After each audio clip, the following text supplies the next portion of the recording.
song and a painting for you? I started painting because it was things that I couldn't say and do in songs. It's something I'm still sort of learning to deal with the difference. I try to keep them separate, but when I write a song, it has the same sort of intimacy as when I do a painting, but when you have a song, then you end up performing in front of strangers. And when you do a painting, then you end up showing it to strangers. But I think that paintings are, I think art, people like it or they don't. You've done it. And songs are different because you're singing it. So painting, for me, is a little, I think it's maybe more personal. Things that I can't do in music, so it's not really so much a side for me anymore. It's me acknowledging and recognizing that I'm just creative, and so some things go into music, some things go into painting.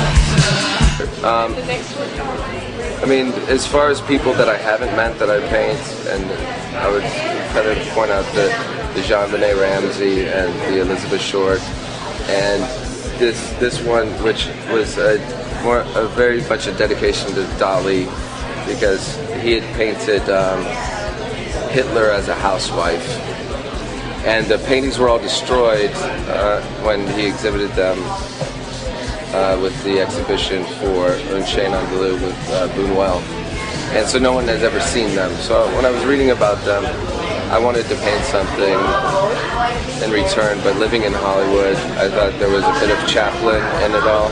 I think it's funny when you have a mustache and it really defines sort of evil or funny. Change hats, same mustache, you know. So it's silly to me, yeah. And you're basically your hometown for the first time. It's like being raped in the face. No, I don't know how to say this. It's like, no, it's actually pretty calm. I mean, it's, I end up having New Orleans as a hometown, Miami's a hometown, Los Angeles is a hometown, and Ohio is a hometown. Well, Ohio's not a town. Particularly find it represents you the best? That's really tough to point out. There's sort of the first one that's over there. It's very gray and monochromatic, and that's a self-portrait. These two are the most recent. This one barely dried, and I actually spilled a drink on it before it was framed. That's why it's a little bit, but I thought it actually added to it. I tend to have a bad problem with spilling fluids on women. It's not really personal, but